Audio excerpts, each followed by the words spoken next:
extra minutes. So why did you do it? Why did you go through with it? I couldn't not. When I knew that there were so many other girls, look, it would have been so easy to just go, oh, I'm just going to let somebody else deal with this, it's too hard. I'm just not that sort of person to walk away from something like that. When I knew that there was a chance I could make right what I didn't do in the first place, I had to do it. I went at it full steam ahead because the police had worked so hard in those later stages to find this guy, bring him back and have him face natural justice. I couldn't in all conscience walk away from that until it was done. He had to be in jail. A person like that can't be walking around amongst our daughters and sisters and nieces who are so vulnerable. And, you know, I was a 17-year-old child, and you just can't stand back and let a person, if everybody thought, well, we'll leave it to somebody else to deal with, they're still out there.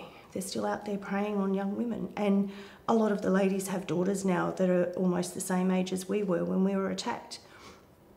And, you know, you just can't let people like that keep walking around. And the failings of the police initially for a lot of the girls that did, it was only afterwards when I met some of the other ladies that, and I heard the stories about those that did go and report at the time and how they were just dismissed, told to, you know, just forget about it, move on, go home.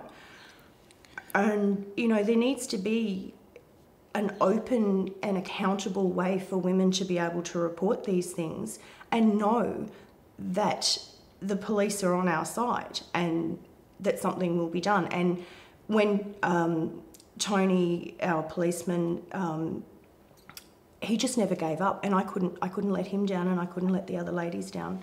We had to see it through. We had to get him off the streets. Even in his 70s, he is still capable of perpetrating these same things on other young women. I don't think he ever stopped.